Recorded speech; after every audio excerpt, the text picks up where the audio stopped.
नमस्कार दोस्तों, आप सभी का स्वागत है मेरे YouTube channel the IGA show में।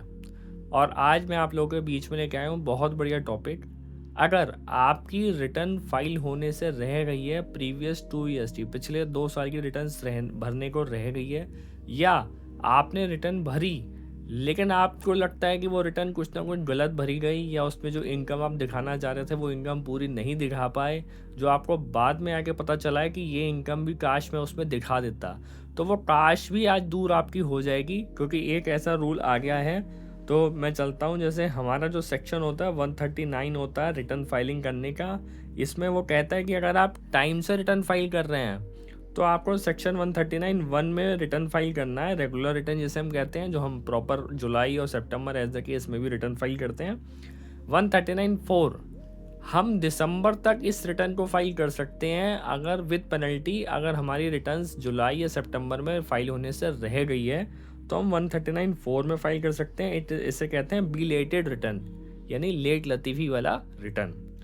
अब उसके बाद रिवाइज रिटर्न हम रिवाइज भी कर सकते हैं अगर कोई गलती हुई है। दिसंबर से पहले हमें पता चल जाती है कि हमें जुलाई लास्ट डेट थी लेकिन दिसंबर में हमें लगा कोई गलती हुई है, तो हम दिसंबर से पहले रिवाइज करना चाहें तो 139(5) के थ्रू हम उसको रिवाइज भी कर सकते हैं। लेकिन अगर दिसंबर निकल गई और अब हमें उस रिटर्न को रिवाइज करना चाह रहे हैं या अपडेटेड करना चाह रहे हैं, तो गवर्नमेंट ने एक रूल निकाला, section 139(8)A, it is called updated return, यानी आप अपना रिटर्न अपडेट कर सकते हैं प्रीवियस 2 ईयर्स का। तो ये गवर्नमेंट ने आपको बहुत अच्छा ऑप्शन दे दिया है, आप अपडेटेड कर सकते हैं। कौन कौन कर सकता है, कैसे कैसे कर सकता है, इसके बारे में इस वीडियो पे पूरी चर्चा करेंगे।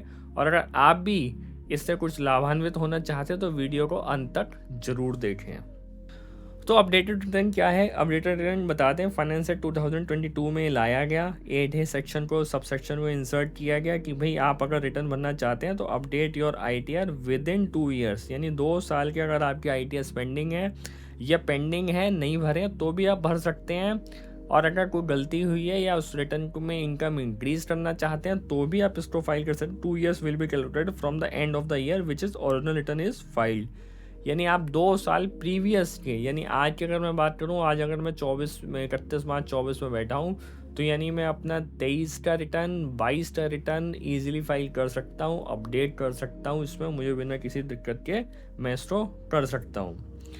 और इसमें क्या क्या चीज़ें हैं वो पढ़ लेते हैं। इसमें ये कहता है हु कैन फाइल, यानी कौन फाइल कर सकता है ITR U, इसका नाम दिया गया ITR U। पहले जो हमारा रिटर्न फाइल होता था वो ITR V के नाम से होता था, इसे ITR U कहा गया क्योंकि अपडेटेड है। A person who made an error, अगर कोई गलती हो गई है या ओमिटेड, भूलवश कुछ चीज़ें रह गई हैं, certain income details if any of the following return and updated return, अगर आपने ऑर्डिनल रिटर्न भरी या बिलेटेड रिटर्न भरी या रिवाइज रिटर्न भरी, इन तीनों में से कोई भी रिटर्न्स भरी और उस रिटर्न में मान के चलिए मेरी इनकम मैंने उसमें रिटर्न में दिखाई थी 5 लाख रुपए, मैंने उसमें रिटर्न दिखाई थी, लेकिन मुझे लगा यार मैंने वो अपनी इंटरेस्ट इनकम या एक इनकम और आई थी वो 1 लाख रुपए की थी, मैंने वो दिखाई नहीं। अब 1 लाख रुपए की इनकम मैं कैसे दिखाऊं? तो मैं ITR U भरूंगा और ITR U में अपनी इनकम 6 लाख दिखाऊंगा, उसके ऊपर टैक्स जो बनेगा वो टैक्स फाइल कर जमा डिपॉजिट कर दूंगा, जो पेनल्टी बनेगी वो डिपॉजिट कर दूंगा, और मेरा रिटर्न लीगली एक्सेप्टेड होगा। इसके ऊपर मेरे ऊपर कोई भी कार्रवाई नहीं करी जाएगी अगर मैंने अपनी इन्फॉर्मेशन सही भरी है तो। And updated return can be filed in the following cases, इसमें किस किस केस में भर सकते हैं मैंने आपको बताया। अगर आपने रिटर्न अपना नहीं भरा है, डिड नॉट फाइल रिटर्न, तो आप इसको भर सकते हैं। Income is not declare correctly, आपने इनकम अपनी करेक्ट डिक्लेयर नहीं करी तो आप इसको कर सकते हैं। Choose wrong heads of income, आपकी इनकम बिजनेस इनकम थी लेकिन आपने अदर सोर्सेज में दिखा दी तो भी आप इसको सही कर सकते हैं। Paid tax at the wrong rate, आपने टैक्स जो था वो गलत पे कर दिया था, कुछ ना कुछ उसमें एरर कर दी थी। आपने to reduce the carried forward loss, आपने कैरी फॉरवर्ड लॉस को रिड्यूस कर दिया था। और इसके अलावा to reduce the unabsorbed depreciation, आपने अनऑब्जर्व डेप्रिसिएशन को उसमें कवर इसमें रिड्यूस कर दिया। To reduce tax credit 115 JB और JC का आपने जो क्रेडिट है वो रिड्यूस कर दिया। तो इन सारे केसेस में आप 139(8)A में अपना अपडेटेड रिटर्न फाइल कर सकते हैं। तो ये इसमें है। अब उसमें मैंने आपको बता दिया कौन कौन भर सकता है। अब मैं बताता हूँ कौन कौन फाइल नहीं कर सकता अपडेटेड रिटर्न। कई लोगों के मन में होगा काश मैं भी कर दूँ। अब आपके ऊपर मान लीजिए नोटिस आया डिपार्टमेंट का, तो आपने कहा यार अब मुझे याद है कि रिटर्न अपडेटेड कर देता मैं, आप रिटर्न अपडेटेड करने चले गए। तो कौन कौन नहीं भर सकता है उसको भी गवर्नमेंट ने बताया है कौन कौन नहीं भर सकता। अब हम उस पर चर्चा करते हैं। Updated return is already filed, यानी अगर एक बार आपने भर दिया तो भाई साहब दोबारा नहीं भरने को मिलेगी। इसलिए जब भी अपडेटेड रिटर्न भरवाएं, अपने आप भरनी आती है तो अच्छे से भरें, क्लियर कट सारी इन्फॉर्मेशन, वरना किसी प्रोफेशनल की हेल्प लेके इसे प्रॉपर भरें, क्योंकि ये वंस इन अ टाइम है, यानी एक ही ऑप्शन आपको मिलेगा भरने का। For filing nil return, loss return, अगर आप नील का रिटर्न भरना चाहते हैं तो भाई साहब बिल्कुल नहीं भरने देंगे। लॉस रिटर्न भरना चाहते हैं तो बिल्कुल नहीं भरने देंगे। For claim enhancing the refund amount, आपने कहा पिछली बार मेरा रिफंड कम आया था, चलो इस बार अपडेटेड रिटर्न करके मैं रिफंड की अमाउंट बढ़ा लेता हूँ, तो भाई साहब बिल्कुल आप नहीं भर पाएंगे अपना return. When updated return result in lower tax liabilities determined on the basis of ordinary revise belated return, आपने पहले रिटर्न जो भरा था वो ज़्यादा टैक्स अमाउंट का भरा था, इनकम ज़्यादा दिखा के भरा था, और अब जो आप भर रहे हैं वो लो करके भर रहे हैं, तो भैया नहीं, पहले जो भर दिया बढ़ाने की अगर सोचते हैं, टैक्स बढ़ाना चाहते हैं, पे करना चाहते हैं, फिर तो अपडेटेड रिटर्न पे आइए, अदरवाइज नहीं आ सकते। आपके अगेंस्ट में कोई सर्च प्रोसीडिंग चल रही है 132 की, मैंने आपको बताया कि आपके ऊपर कोई डिपार्टमेंट ने नोटिस या कोई कार्रवाई करी तो आपने फटाफट अपडेटेड रिटर्न भर के अपना टैक्स जमा कर दिया, तो नहीं। सर्वे अगर आपके हुआ 133A में सर्वे हुआ तो भी भाई साहब नहीं, 33(2)A में हो तब भी नहीं। बोर्ड डॉक्यूमेंट सीज 132A में आपके बोर्ड डॉक्यूमेंट सीज हो गए तब भी नहीं होगा। असेसमेंट, रीअसेसमेंट, रिवीजन, रिकम्प्यूटेशन, ये सारी चीज़ें हैं तो भी आप इसमें नहीं कर सकते। If there is no additional tax, सबसे बड़ी बात, अगर आप इसमें एक सुभाष चंद्र बोस जी का डायलॉग है, तुम मुझे खून दो तो मैं तुम्हें आज़ादी दूंगा, सीधी बात समझ लीजिए।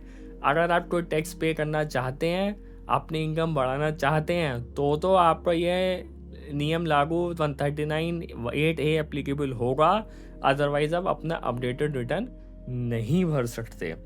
तो सीधी बात है, TDS रिफंड के लिए नहीं भर सकता मैं, कोई भी क्रेडिट लेने के लिए मैं नहीं भर सकता, तो मुझे अगर रिटर्न फाइल करना है तो मैं सीधा इसमें फाइल करूँगा और इन सब चीज़ों के लिए नहीं करूँगा। एन असेसिंग ऑफिसर है information respect of search person under smuggler and foreign exchange manipulation act में अगर कोई आपकी इन्फॉर्मेशन है, बेनामी प्रॉपर्टी में कोई इन्फॉर्मेशन है, प्रिवेंशन BMLA में कोई इन्फॉर्मेशन है, ब्लैक मनी में है, और इसमें then the same has been communicated to him prior to the date of furnishing of updated return, अगर ये सारी इन्फॉर्मेशन आपके पास डिपार्टमेंट के पास आपकी हैं और उसके बाद अगर आपने अपडेटेड रिटर्न या कुछ भी भर दिया तो वो एक्सेप्ट नहीं किया जाएगा, एक्सेप्ट नहीं माना जाएगा। ये वाली सारी बातें मैंने आपसे कर ली। टाइम लिमिट क्या है इसमें ITR भरने की? ITR is 24 months from the end of the assessment. ये मैंने आपको बताया, हम 24 में बैठे हैं तो हम 23 और 22 का रिटर्न फाइल कर सकते हैं। और उसमें कोई टैक्स लायबिलिटीज़ गवर्नमेंट ने बनाई हैं, क्या क्या बनाई हैं? अगर up to 12 month from the end of the relevant assessment year करेंगे तो 25% of additional tax and interest, तो आपको 25% एडिशनल टैक्स देना पड़ेगा, इंटरेस्ट देना पड़ेगा। ये तो भला मानिए पेनल्टी नहीं ले रहे हैं आपसे ये, अदरवाइज तो पेनल्टी 115 JB या JC की अगर आपके ऊपर लगा लें तो बहुत हैवी पेनल्टी आएंगी।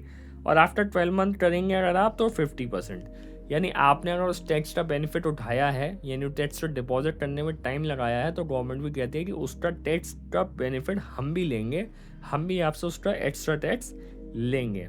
यानी अगर मैं मोटी मोटी बात करूं इसमें तो 139(8) है, कौन कौन भर सकता है? 139(8) है भर सकता है वो जो अपनी इनकम को इंक्रीज़ कराना चाहता हो, जो टैक्स को इंक्रीज़ कराना चाहता हो वो ये भर सकता है। कौन कौन नहीं भर सकता है? जो रिफंड लेना चाहता है, जो नील की रिटर्न भरना चाहता है, जो पेनल्टी देना नहीं चाहता है, जो लॉस की रिटर्न भरना चाहता है, अनऑब्जर्व्ड डेप्रिसिएशन रिड्यूस करना चाहता है, ये सारी चीज़ जो करना चाहता है, जो इंक्रीज़ करना चाहता है, तो उन सबको लिए ये बेनिफिट नहीं मिलेगा। तो 139(8) है। अगर आपका कोई भी रिटर्न पेंडिंग है प्रीवियस 2 ईयर्स का, या आपने नहीं भरा है गलत भरा है, जिसको आप अपडेट कराना चाहते हैं, तो 139(8) है आपके लिए गोल्डन अपॉर्चुनिटी है। आप इसके माध्यम से अपना रिटर्न अपडेट करें और आने वाली समस्याओं को पहले ही दूर कर दें, क्योंकि अगर नोटिस आया तो आप ये भर नहीं पाएंगे और जब नोटिस आता तो आप लोगों को पता ही है, फिर कार्रवाई लीगली चलती है, उसके ऊपर इंटरेस्ट, पेनल्टी सब कुछ साथ में चलता है। तो ये आपको भरना है तो टाइम से भर लीजिए 31 जनवरी मार्च से पहले पहले। और इस रिटर्न को भरने के बाद अपनी रिटर्न की अपडेटेड कॉपी अपने पास सेव करके रख लीजिए। और अगर मेरी इस वीडियो से आपको कुछ भी फ़ायदा हुआ है या आप किसी को फ़ायदा कराना चाहते हैं तो इस वीडियो को ज़्यादा से ज़्यादा शेयर करें, मेरे चैनल को सब्सक्राइब करें और वीडियो को लाइक करना बिल्कुल भी ना भूलें। धन्यवाद।